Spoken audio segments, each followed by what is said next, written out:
It's a high-tech conversation and a low-tech topic.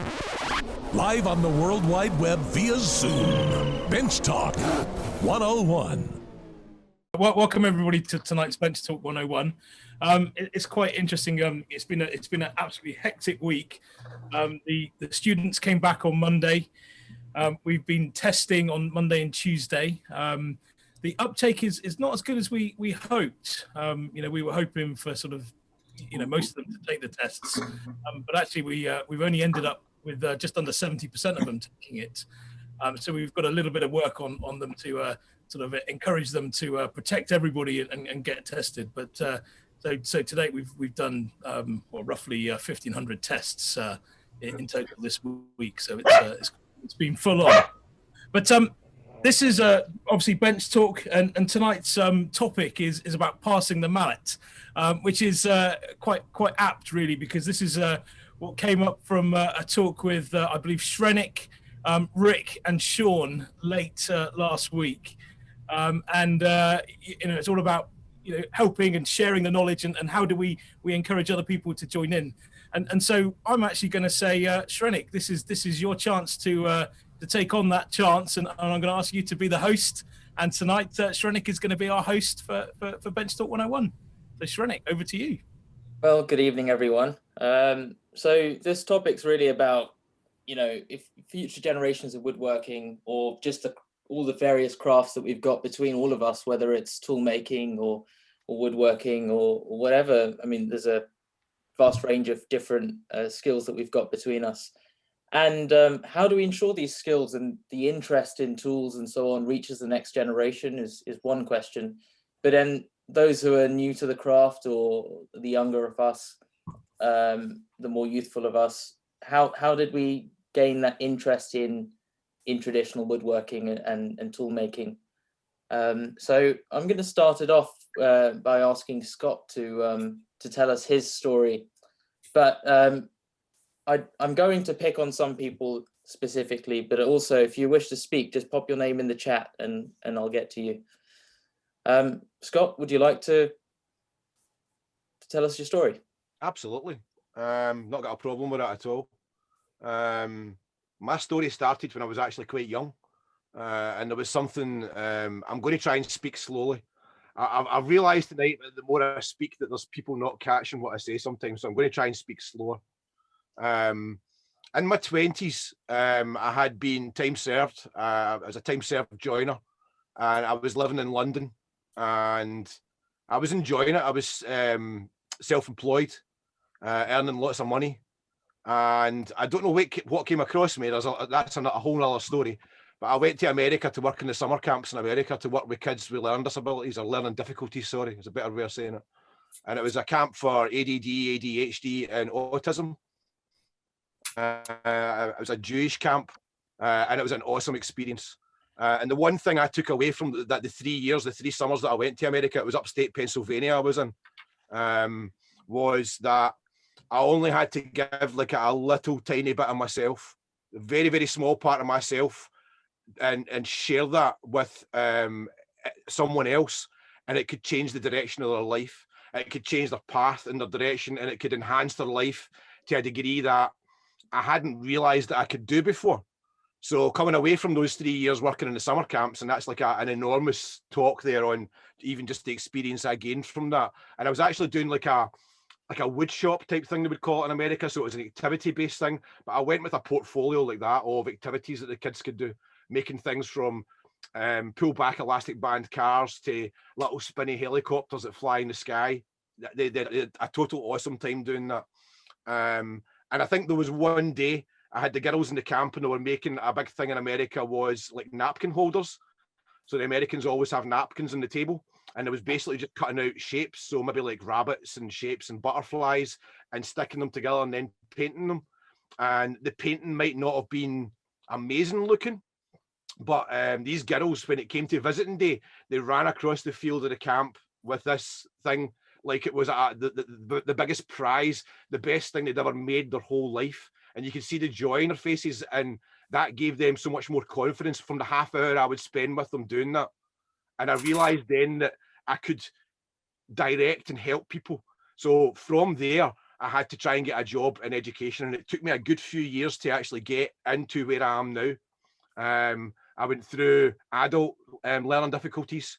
I done that for a couple of years, and then I went into a unit for forensic mental health, and that was like really a big extreme of actually teaching. Kind of teaching. There were some units involved in that were SQA approved, Scottish Qualifications Authority, but not in a high level. And from there, I was offered a job where I am now, and that's me being in the City of Glasgow College for nearly 20 years. On and off, we've had apprentices over that time. We've had a strange relationship with what we call CITB, the Construction Industry Training Board. And I think there's a history there that I don't know about. But when we have had apprentices in the college, when I was offered to teach them, I took it fully on board. It was just something that I thrived in. I knew then that these young men and women, I've had a few girls come through as well, that they are the future of joinery. They're the ones that are going to benefit from being taught properly and giving them that experience and that knowledge. So the strange thing is, and I know we're not on unplugged woodworking here, but the strange thing is I try and use more than one method. It's not just about one method of doing something, but I kind of gravitate towards traditional methods, hand skills, learning those like muscle reflex and muscle memory, so that they can get good at what they're doing, so they can earn money. At the end of the day, that's their be all and end all, is to earn money. But some of them are going to take on the values that I actually put into my teaching, and teaching about the quality and the old skills that have came from hundreds or thousands of years past the Egyptians. Before that, these skills have been carried on from generation to generation and passed from tradesman to apprentice, and I'm part of that whole cycle. I see myself as being quite privileged in being able to do that, and I'm very conscientious. I believe in teaching my apprentices the right way, and that includes using power tools to an effective way as well, so they can make money, but in an accurate way, but also being able to do things by hand. And I encourage both sides of it, and I really try and kind of flow that into, so that at the end of their apprenticeship and by the end of when their time served, they then become valued people in the construction industry. They'll move on, they'll move further up. Some don't choose to do that. The one thing about education is that you can't force education on someone. They have to want to learn. And it's that want that sometimes what you can do is you can make them hungry for it.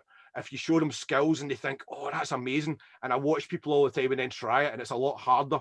When I watch Bill Carter doing stuff and I look at it and I try it myself, I'm like, oh my goodness. I've just tried peening pins for the first time, and it was a total mess. I'm now going to try that again. So my skills are still developing, things that I've never tried before. But my experience then enhances the way I teach. The better the person I become, and my all-round knowledge of skills and history in the past, it makes me a better person for delivering that to young people. And we have not just apprentices, but we have school kids come in sometimes, and I find that age is not age doesn't really change how you change how you teach things, but you can totally gear and teach any joinery at any level from any age almost. Obviously, there's the younger you get, the use of power tools and certain hand tools and stuff like that can be more dangerous. But done in the right way, I think you can basically teach anyone that wants to learn. It all comes down to practice. But the role of the lecturer for me in the college is I can watch someone doing something and you can see them doing it wrong. And it could just be the way they saw. They lean their head over the wrong way or something like that, and you can help correct them.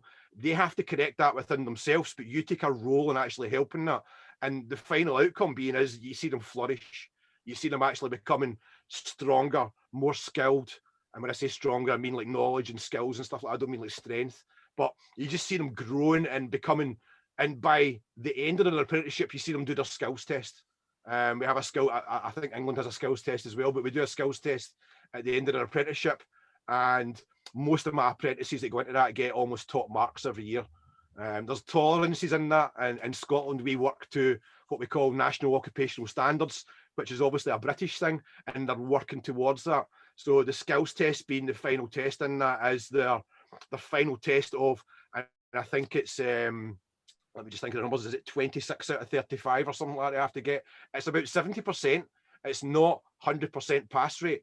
They don't expect all joiners and all apprentices to be 100% all the time. But I like my apprentices to do really well. It boosts their confidence and they go out and become amazing people. They go out and earn money. And hopefully, and this is the one thing that you can hopefully share, is with that knowledge and experience and hopefully the passion, is by sharing that with other people, they then go on and do the same with others as well. If they're responsible for apprentices, then they've learned from me the joy, or they see the joy in me teaching someone else. They take that on board, and they can see it in me every day. They know fine well that when I do a demonstration, and then I don't tell them everything, I just do things. I mentioned this in a group a while ago, and somebody said, do you sharpen your marking gauge pins? And I said, I don't tell them I'm doing it, but I'll lift the marking gauge and I'll rub it with a file or a diamond stone and a plate. I'll just rub it around and give it a sharpen. Before I do the demonstration, they all see me doing it. I don't tell them why I'm doing it. And then I go and I use the marking gauge. And within 2 or 3 minutes, when you go back and round the benches, there's 3 or 4 of them actually looking for diamond plates to actually sharpen the pin on their marking gauge. And without actually telling them they need to do it, they're away doing it. And that's the joy of teaching. It only takes, like I said at the beginning, that tiny little bit of giving to yourself to others. And what happens is it flourishes and it just gets bigger and better every single time. And it's a joy. It really is for me. It's a passion in my life that you can hear it in me, obviously. I'm a very transparent person. I might have a broad accent and I might speak fast. Some of you might not catch everything I say, but I'm very passionate about what I do, and I really believe in what I do. And I think that's one of the reasons that Shrenik maybe asked me to speak a little bit. I don't know if anybody's got any questions. Yeah, that's definitely the reason. We've had a question coming from Hank, who asked, when were you in the US? 94 through 96. I don't even know where Hank is. I've not got gallery view on. I went 1994. I went back 1995 and then 1996. And when I came back in 1996, I had to get myself an education. I just knew that, and some of you will have experienced this as well, but that giving of yourself, your time and your effort, that tiny little bit that you can give can change somebody's path and their whole journey in their life. And it can make them become so much better people. That's where it stems from for me. So it goes back 20 years, but I still use it every single day and I love watching it. Brilliant, Scott, there. It definitely shows you've definitely shown your passion in what you've just told us there. No one's really put their name in the chat to speak next. So I'll ask Jeffrey. What are you going to ask me, Shrenik? No, what have you done? I mean, you've already had your talk about the college and you've started up the college, and that's in different crafts and skills that you teach the children there. Tell us a little bit about what you've done to help the craft stay on for future generations. So, I mean, it's an interesting one, really, because for me, it starts back when I was actually at school myself. And when I was at school, it was a case of I had this opportunity, and the opportunity was to make a house sign for somebody, and it was just literally a piece of wood that was cut, wood slice, and I wrote the name of the house on it, and I was selling them, and it got so busy that I needed to get my school friends, to help me. So I was sort of sharing with them, like, can you do this? Can you cut the wood? Can you varnish it? Can you get it ready? And literally, we were all helping each other. And what we didn't really know at the time is, we were creating a business. For us, we were just making money. But at the time, we were learning all the stuff about business. We were making the business and making it working. So, you've got that lessons that you're learning from the business there, but the craft of the woodworking for making the wooden signs. And so when I left college, it was, what do I do? So I actually carried on and set up this sign company. And it was a situation where, I just couldn't meet the demand. And I was still, using the goodwill of my friends and everybody else around me that were coming in and giving me a hand and sort of, getting these signs ready and ready to send out. And so, of course, you went from sort of being a one-man band to having 2 people, 3 people, 10 people, before you know it, you had 50 people making signs. So, at that point, it had gone from handcrafting to computer aided design. So this is back in the early 90s. And so I had to just like show everybody how to use the computers, how to create the designs, what the design aspects were that would make a good sign, and then obviously use this fandangled new computing drag knives and laser cutters and all sorts to make these signs. So at that point I was passing on all the knowledge. I sold the company, and I wanted to go to university because I thought I'd missed out on that, and I went to university. And so whilst I was at university, it was a case of what am I going to study? And I really liked the chance of sharing that knowledge with people. So I actually studied a teaching degree, and I became a teacher after that. So I went into secondary schools, year 7 upwards, and I was teaching woodwork. I was teaching D&T. As you know it, so that you had woodwork in there. You had other people that were teaching food and textiles and different things. So rapidly, expanding there. And then as that all developed, you end up being head of department. You then get asked to be deputy head, and then now you create schools, and so that's where I am at the moment. But I've got a family. And my family, I've got two small children, Toby, who's 7, and Ellie, who's 10. So we've been making all sorts of wonderful things. I just grabbed some things. You start off with, like when they're very young. So this was Toby making a moving crocodile. He was making that when he was 5, trying to make it to work. And I was getting him on the Hegner saws and creating, sort of fun things. So, and then my daughter, who was making, so she was a bit older, so she was 8 at the time, and she's making these little games like this. So there's balls that you put on, and you could put it in and make it work. So that was all happening. And then from there, it was they really like it. So I was trying to influence them with the business as well. So they've started up a little business called Which Way Crafts and Which Way Woodworking, and so they're now making chopping boards, giving them away as Christmas presents, but recording how they're doing it, making sure that they remember how it's all working. And it's not just about making the chopping board, it's about how they're caring for it and all the other bits as well. So they've like created little photograph albums of themselves making it. And when they give it to their nan or their auntie, they've got these little pictures of what they've done and how they made it. So, it's just memories that they can do, and picking up and using the tools, that they're used to coming in here, they can come in and pick up things and enjoy it. So kind of that's a flash quick tour of what 4 decades there. Hopefully that answered your question, Shrenik. Yeah, but I think you've missed one key thing that you've done, which actually will hopefully keep the craft on for future generations as well, and all the knowledge between our team. Bench talk. Oh yeah, there we go. Yeah. Well, it's all about sharing, isn't it? So if we can create these groups, to do, it's a shame Derek's not here. Actually, Derek is a real advocate with all of this. He works with me in the college. We wanted to make, did you all remember the European the woodworking festival that used to happen at the Barns, Cressington Barns? Cressington Temple Barn, yeah, that's right, yeah. And it was just such a shame to hear that was going to be cancelled, and it was unaffordable to keep that going.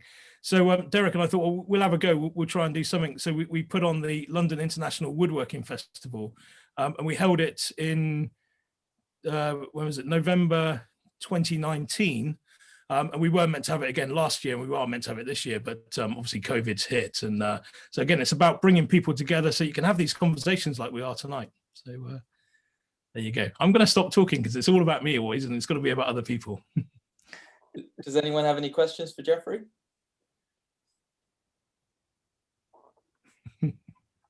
No? Okay, I think Rusty was up next. I have mostly questions. So I've done a little bit of teaching of maybe 13, 14-year-olds as a part of a makerspace here. And I've taught a couple of people chair making and basic skills.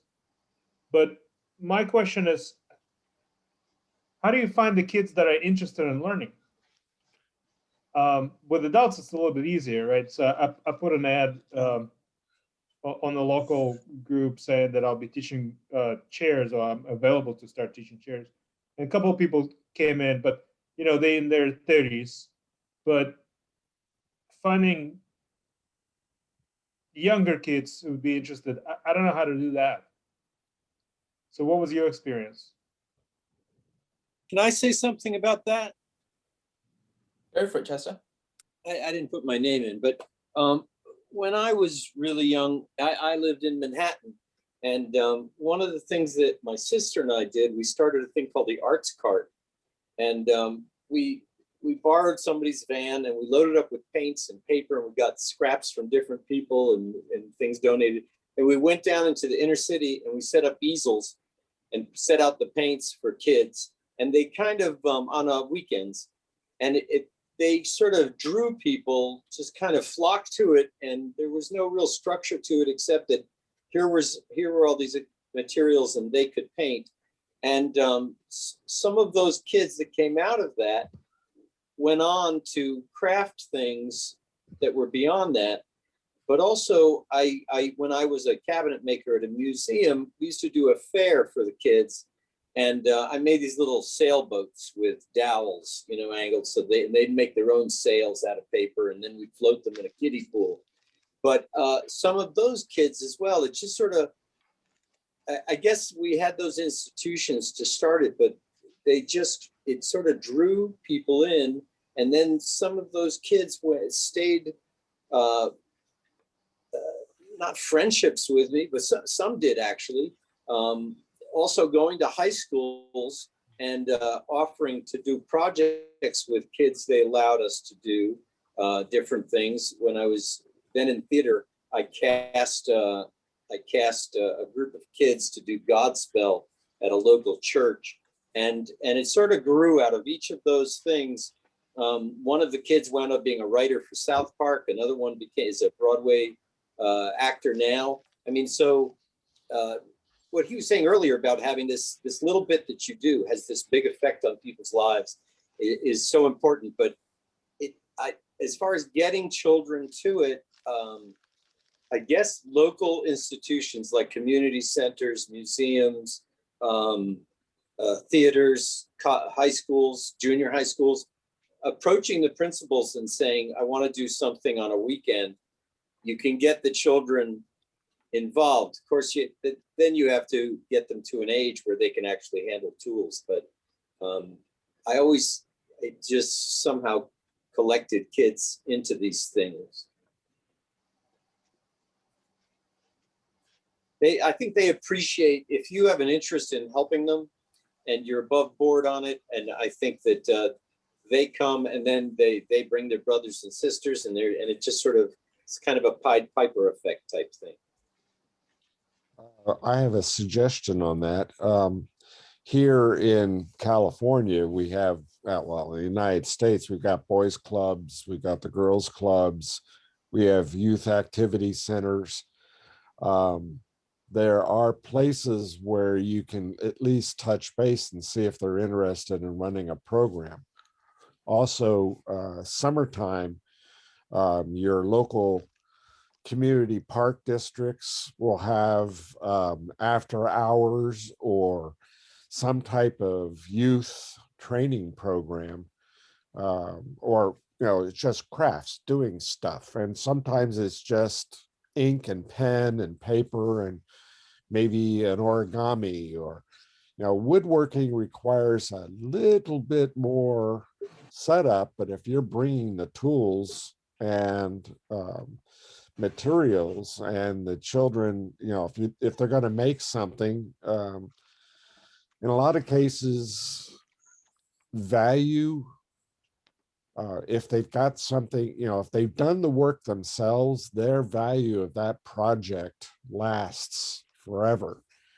And in my case, we do at Sutter's Fort, we do environmental living history programs, which are ELP, which requires, it's fourth graders coming to the fort and spending 24 hours at the fort. So they sleep over, they make their own meals, and there are various period crafts that are run by parents of the schools, and sometimes docents will augment the adult leadership at a various station or not. But for example, woodworking, we the docents teach the parents how to run the station. Now the challenge is, what can you do in 20 minutes? Yeah.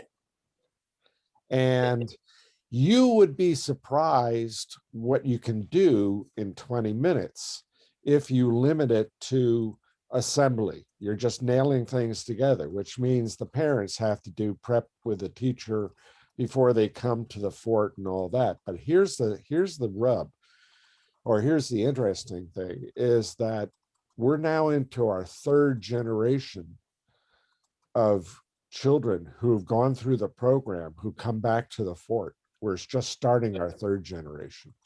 Our program started in 1976. And I asked them if they're in the class that I'm teaching on for the parents, do you still have it? And they said, yes. And I said, did you not let your brothers or sisters play with it? And they said, no. And I asked them why. And they said, because if I did, they'd break it. And the thing is these are 20 and 30-year-old adults who still have what they built at the fort. And our goal has always been is hammer, drill, and saw. With those three basic tools, you can do a lot of basic stuff around the house. And we've got generations here in the United States that are afraid of hanging a picture on the wall because they may have tried it at one point in time and they put the hammer through the board, the wall board. But the thing is we try. It's always amazing to look at children, and they're fearless on the snow slopes. They know no fear, and because children don't have the fear factor built into them that we adults seem to have from stopping us from doing things. And that's the goal that we try to do with our living history program, is let children make things, create it. They're guided through it, but we try to make sure the parents don't do the work. And that is one of the key things is, whether you're trying to do it in an official school scenario, or whether you're working with a local senior citizen or community center, and you're helping out on weekend projects, or like myself, we're working through the state park system, but we're offering a program that's basically a little mini craft fair.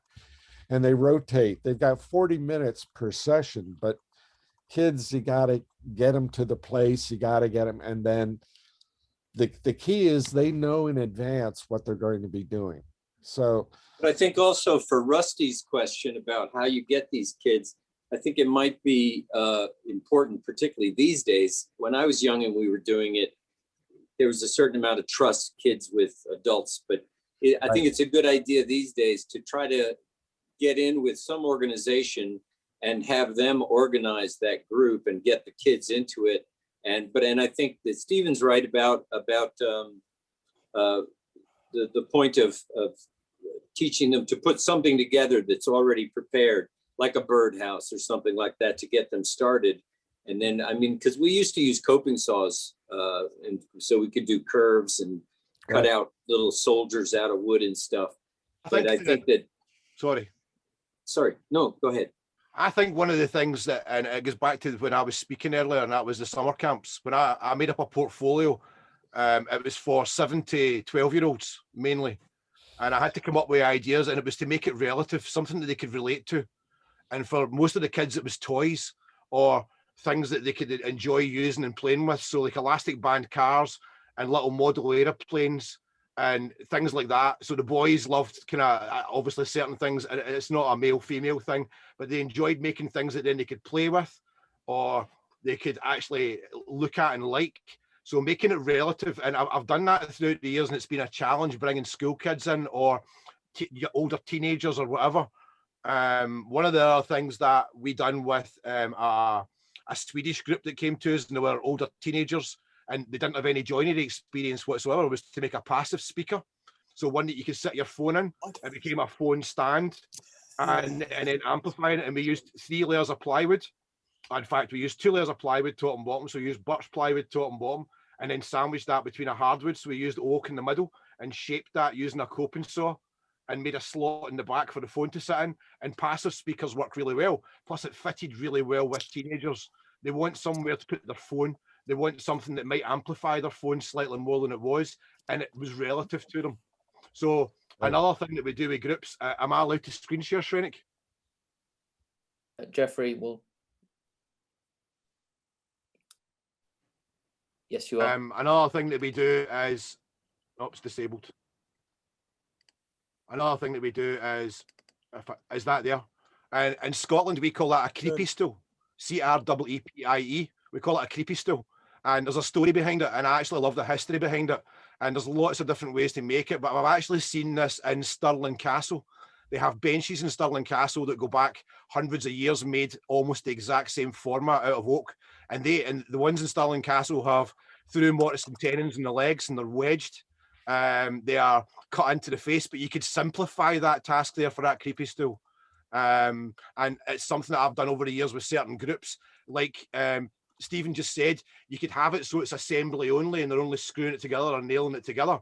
And you could do that task in an hour or so, and then sanding. And one of the things that I extended that task was to give them a block plane and let them chamfer the edges, soften the edges on it just with a block plane.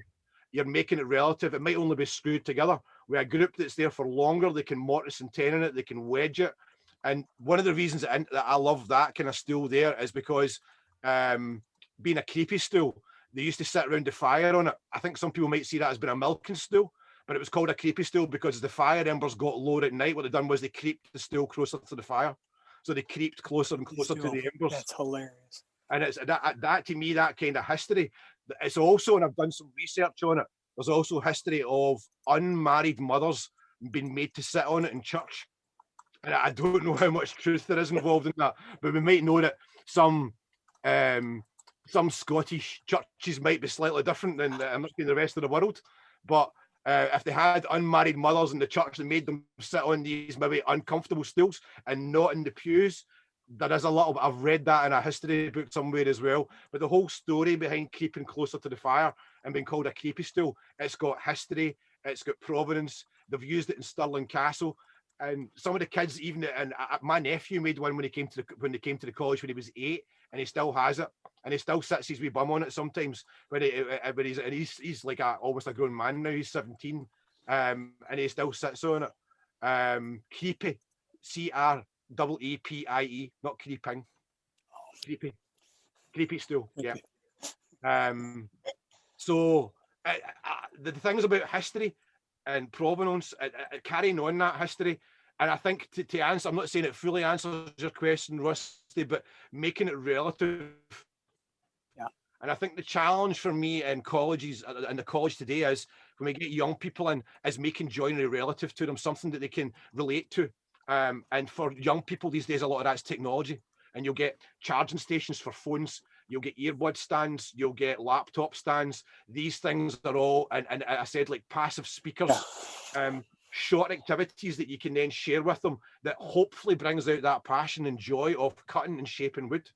Even going back to creepy still and using a block plane to soften the edges makes a huge difference to the finished product. You get them to rub their hand along it and they can feel that. And that's bringing out that kind of, that touch and that sensory thing about doing something and feeling the final product.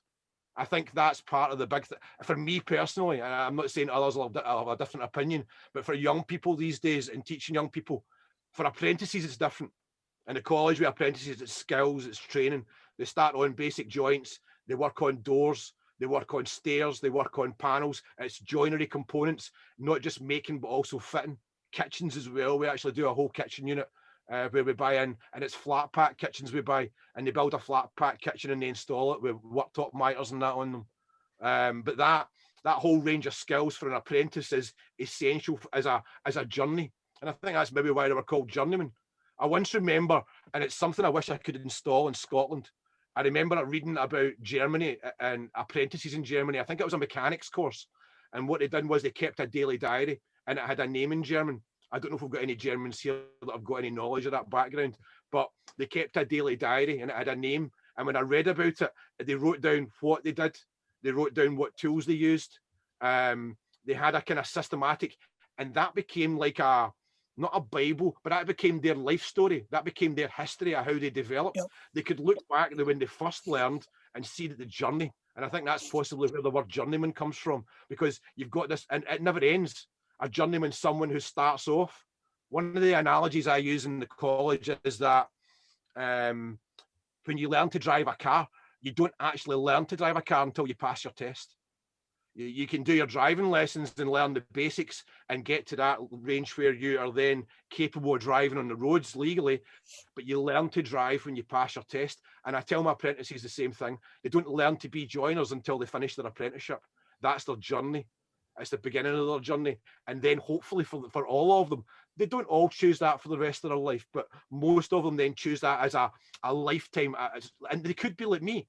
I sometimes tell them they might end up being a lecturer in a college someday.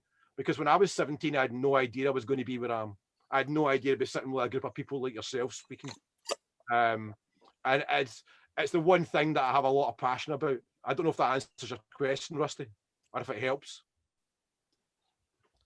We The have passive speaker, I think, is brilliant because not only it relates to kids, it's also a place for them to put their phone and not to hold on to it anymore. And you can develop it to be more complicated or less complicated. It's the kind of thing you could do. You could do it in an hour. You could, and don't judge me on this, but we use Mitre-Mate to actually glue it together, because Mitre-Mate's got that 10-second bond, and when you're gluing the surfaces together, you're not waiting on a PVA glue drying and then curing. It's got that instant bond.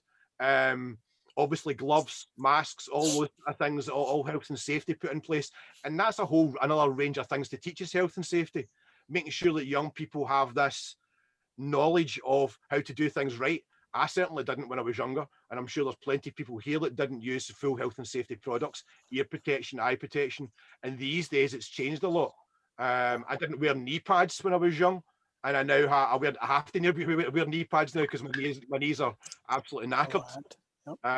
But I think that it's still a challenge for me, Rusty, to come up with fresh ideas for, and I think one of the things is a charging station. Have a phone stand that you can put your phone, headphones. There's another one. Have a station you can put your headphones onto, and then you're off on curves and shapes. Something that's freestanding. I don't know if that helps. Well, Scott, it seems that you've brought up some new terms for some people in the group. Passive speakers, for example. Passive speakers? Yeah. Is that an unknown term? Not to everyone, apparently. To be honest, I completely forgotten they existed until you mentioned them. They're fantastic. I think the fact that you can just sit your phone on something and it amplifies the sound. Yeah, we actually done a test in the college. We done a test with hardwoods, plywoods, plastics. We've got a 3D printer, and we used plaster.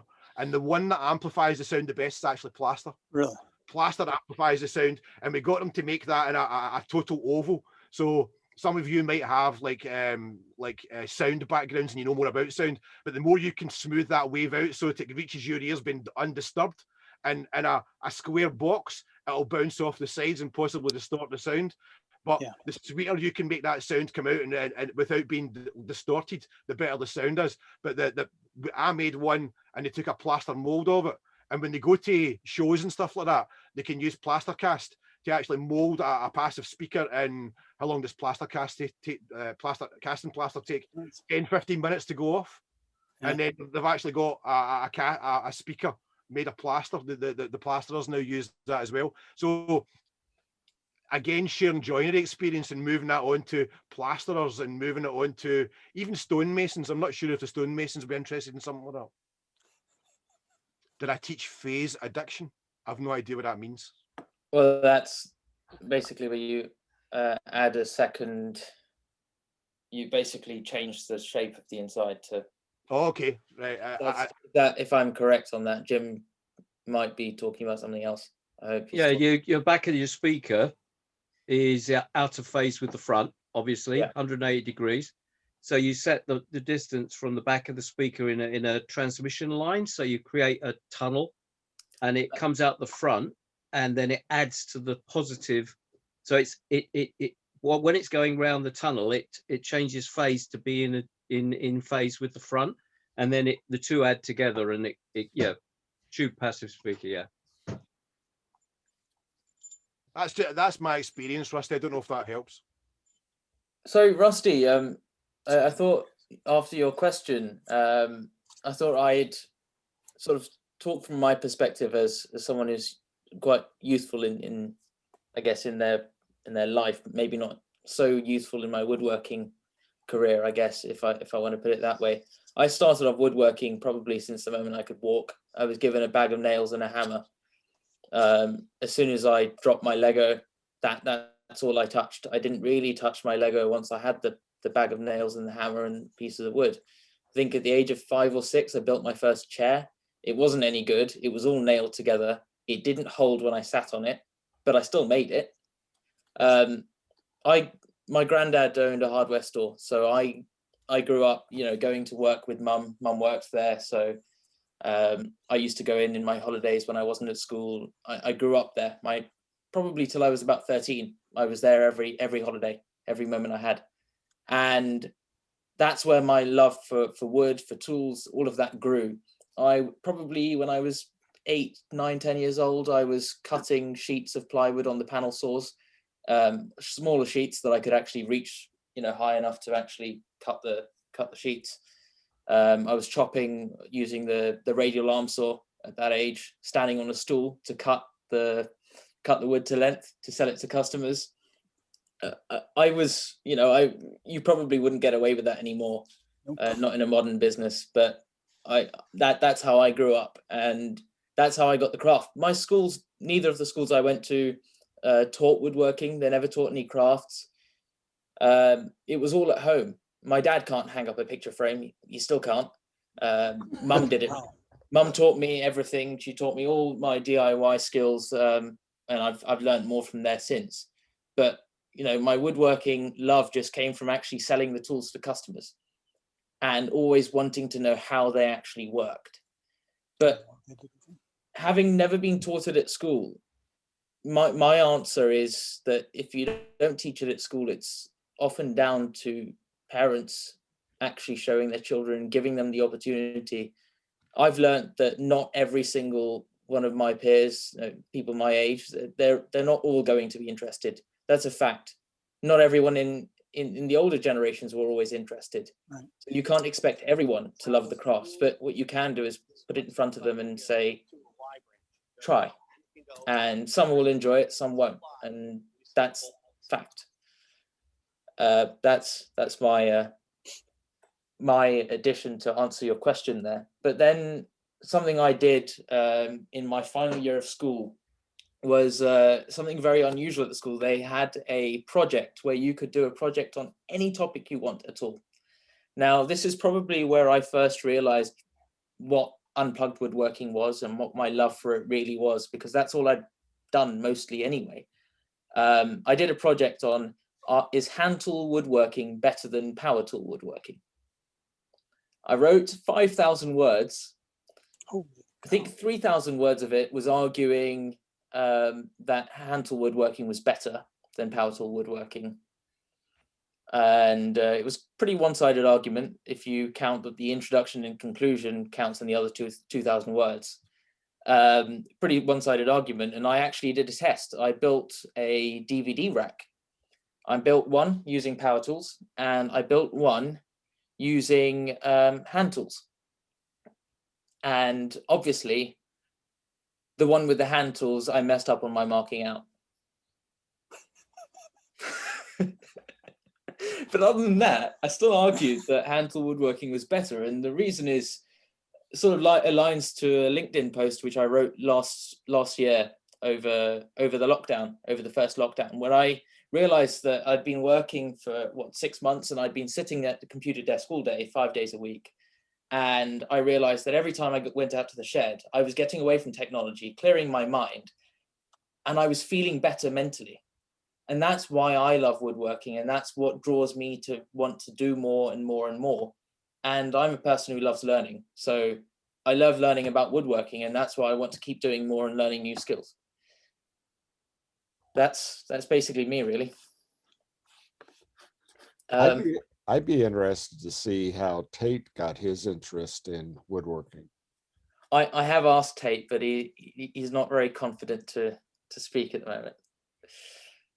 I'm gonna. Shrenik, Sean and Richard both, I think, put their names in on the chat. And yeah, so I think before that we had sorry, it's quite Hank, I think it was. Oh, yeah. I'm part of a group here in the U.S. Started in the Southeast called North Carolina Woodworkers. And one of the functions that they did was to start to do outreach in various cases. Like Scott said, boys clubs, or Steven said boys clubs, Girl Scouts, Boy Scouts, actually veterans groups, the Wounded Warriors. But one of our vendors or supporters is called Klingspor here in the States, here in the Southeast. And he does a show every October, obviously not this past one. And the clamoring of people, we have some lathes that were donated, some were purchased, birdhouses, like you said, and some other things. What's amazing is obviously the kids come because they're drawn to it, but the level of adults that come and say, I never got a chance to do this, and I really, really enjoy it.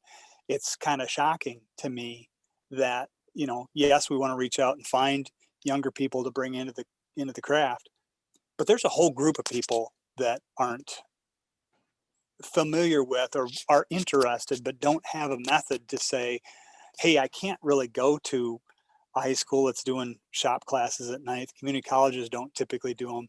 So I think that if we can get the message out there, there is an audience. So that was going to kind of be my point. I get adult students all the time from people that I've made furniture for, that then they have their friends, and their friends mention to them that they want to learn woodworking, and then they kind of turn them on to me. And so I probably have 3 students now that come once a month, different times, and we basically work on projects that they are trying to accomplish for their own home. And I use my shop and I walk them through the process of thinking it through and through the tools and things. And we start off very easy on basic things, and then we try to adapt that to their projects. And sometimes their projects are kind of complicated. And sometimes they involve power tools, sometimes they involve the unplugged methods. But yeah, I'm right there with you. Klingspor's been a great supporter too. Yeah. I think, yes, we want to reach the kids, and if enough people have enough desire to do that. And one of the other things I was going to say was not having apprenticeship programs, and not having the desire to say somebody has to go to college, to university, you know, to say that, yes, having a plumber and having a mechanic and having a woodworker and having a carpenter are extremely important to our livelihood. We've missed that. We've lost that, and we got to get back. And we've lost the wood shop and the various classes in the classroom. That's where a lot of the turn on happened. In Pennsylvania, they used to do it in junior high school. They started you exploring it, because Pennsylvania at one point back in the 50s and 60s had a program where you could go to a technical high school if that's where your passion seemed to be going. And at any point in time, you could go back to the traditional high school, which kind of like college, or college prep. Mm-hmm. But it still back in the 50s and the 60s, they still had it. And then when my dad got promoted and we moved out to California, and you come to the California school systems, they still had shops. In high school, they had more than just the traditional shops. They also had home economics, but they had drafting, typing skills, because in those days we still had electric and non-electric typewriters, and that's how we were probably expected to do our work when we go to college and all that. It was interesting that the drafting that I learned turned into summer jobs. Worked for an electrical contractor in New York City, worked on the World Trade Center's towers A and B while they were under construction. I was climbing around with the Mohawk Indians, doing on the steelwork, taking measurements for electrical runs as a, you never knew where. Here I learned a little bit in high school, and suddenly, and now I do book illustrations for an author or two. It's all drafting, and who knew where that little, you never know where you're going to go. And that's why I promote, if you're going to go to college, take so many different types of classes that you possibly can, simply because you never know when that information or training is going to be of value to you in your life's struggle, so to speak, to retirement. But what's interesting is woodworking, has stayed me well. And my dad worked in the basement, and that's where his wood shop was, and I helped him, and that's where I got my start with real woodworking. And then the schools and all of that, I was able to work on various projects on my own. But sometimes it's family only. But I think nowadays, with the social structures we've got, I go back, I agree with Hank, is you need to look at who are handling or working with children during after school hours and on weekends. The social clubs, Boy Scouts and Girl Scouts, they have woodworking merit badges. There's some real basic woodworking that goes into that. There are some old books from the 20s and 30s that are sold through Lee Valley Tools. That it's how the dangerous handbook for boys, and what it was is wooden projects and woodworking projects, and those are the kind of things that I was a model builder. In my youth, I built models, and then I went to building plank on plank wooden ship models for museums as a side hobby. It's like you never know where it's going to go, and that's why if you get them young, then if nothing else, their awareness of stuff is out there, and so they may go down that track. So talking about getting them young. I'm going to go to Sean first, because Sean's had some projects for he's been working on some projects with his children, I think, recently. So I'd love to hear from Sean, and then we'll go to Richard. What I thought I'd tell you guys about was I've 3 kids, 7, 5, and 3 right now. And my little workshop is the front half of a garage. So in the summer, I just flip the whole door open and I'm working away while they're playing in the garden. And inevitably, they come wandering in wanting to play and use everything. This project wasn't my idea. I think it was a YouTube channel called The Hand Toolery. I saw it, copied it, and it's awesome. Marshmallow roasting sticks. They love it. It's simple and it's genius. You just prep a bunch of thin pieces of wood, you stick it in a clamp. They can stand at their level on the ground with the other thing in. You hand them a spoke shave. I teach them to pull it because there's just less chance of them hitting each other on the head if I've got a couple of them twisted around the bench. And you say, taper it, make the end pointy. And it's a project that they can't really fail at. As long as they're removing wood, they're gonna get there. And then I literally bought one of those disposable barbecue trays and a big bag of marshmallows. And when they were all done, we went out the back, lit up the barbecue tray, stuck marshmallows on the end of their They're just made marshmallow roasting sticks, and they spent the afternoon roasting and eating marshmallows with them. And those kids love those sticks. They've still got them. Like, I think it was a year ago we did the first batch. And if they went missing, they went into a panic. They were very possessive of their sticks.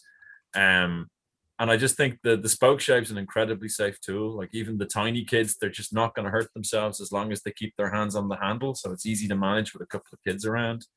I would say have spare stock around, because one kid broke their stick in two while they were doing it. And while they could have finished, they were upset that theirs was going to be shorter than everybody else's. So, you know, if you're dealing with multiple kids, you want to have some spares around. It doesn't take very long. They're not going to hurt themselves. You can really just step back and let them do it. Yeah, if you're looking for something, if you've got a small kid, like even a 2 or a 3-year-old, this is something you can do with them, and it's pretty much risk-free, and they're gonna love it. That's just the 2 cents I wanted to throw in. It's an amazing story there, Sean. Hopefully I'll be doing that one day myself. Richard. Yeah, it's just been making me think. I suppose I'm always looking to the past, but I was thinking, 100 years ago, what was the difference? And it set me thinking. I suppose years ago, we probably lived in smaller communities, more rural communities or small towns. How did children get interested in craft and what have you? And I strongly suspect that it was because they used to hang around the workshops, either after school or in the day or whatever. They were probably hanging around a joiner's shop or a blacksmith's forge, watching what was going on. And I would imagine the craftsmen tended to look out for the ones that showed an interest and maybe got them sweeping them up a bit for them, and then said, yeah, here's a nail and a hammer, just knock this up for me or whatever. But we don't have that anymore. I think that's quite a big difference. Kids don't hang around workshops anymore. Workshops are in industrial estates. They're shut away from the community.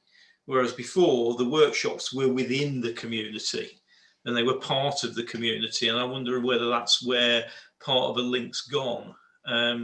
So I've been sat here trying to think, how could you get that back a bit? And I'm thinking, I work in a small village, but I would imagine most of the villages hardly even know our workshop's there because it's just outside the village on a farm, old farmyard. How could I sort of integrate with the community and get kids interested in something like that? I'm thinking, could you have a Saturday morning where you could just make it, the villagers aware that if they wanted to pop up with their kids and just have a bit of fun in the workshop on a Saturday morning, whether you could sort of bring some of that back, doing something like that. I don't know. But I feel that's probably what has changed a lot, really, is that the actual businesses and the industries are not part of a small community anymore, and we children just don't see it going on, whereas 100 years ago it was just part of their everyday life. I don't know what other people think about that. Yep. I think you're right. Yep. Yeah, I think you're right too, Richard. I grew up in effectively a hardware store which sold the timbers.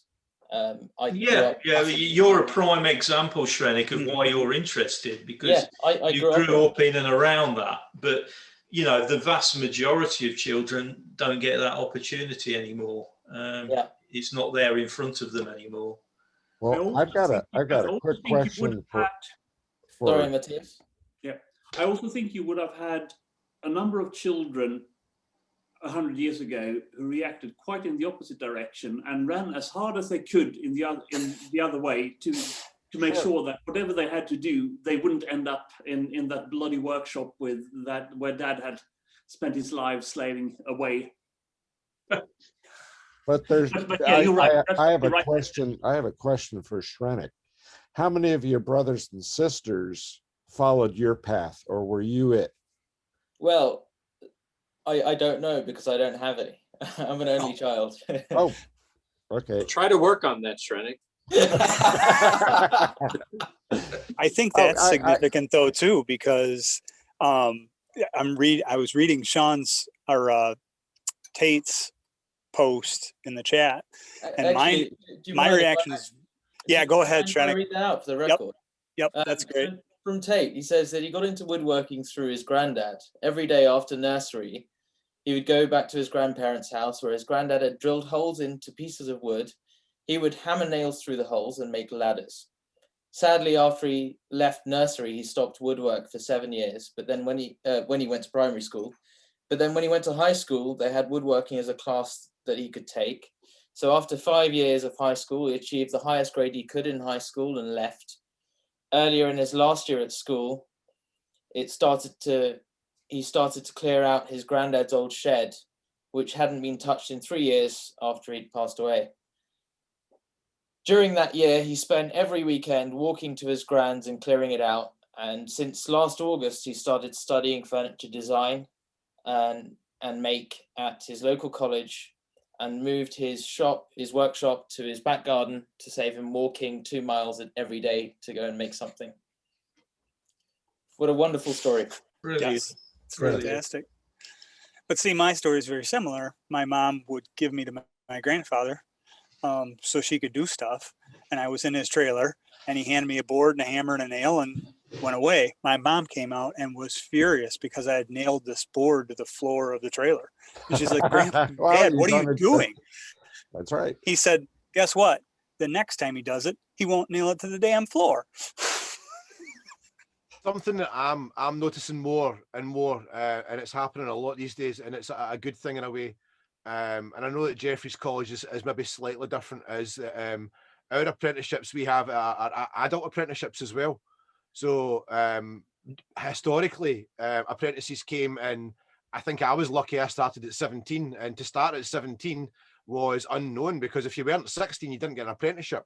But my dad was a joiner, and there's that then history of, I wanted to be like my dad. He didn't want me to be like him. He thought about, I'm not saying he thought he'd wasted his life, but more and more popular these days. And I think companies are seeing that adult apprenticeships have a benefit, and that's anything above 20. And rather than doing, and our apprenticeships in Scotland are 4 years, and rather than doing 4 years, they do 2 years as an adult apprentice. And there's more and more of that happening. And in some ways it's a benefit. And those adult apprentices are over 20. They're not young people. They're not 16. I've actually had a 43-year-old who'd been an adult apprenticeship. And I came in as an apprentice at 43. Most of the rest of them were 18 to 20-year-old. But it's about that. It's not, I think what we're looking at passing the hammer here, or passing the mallet, sorry.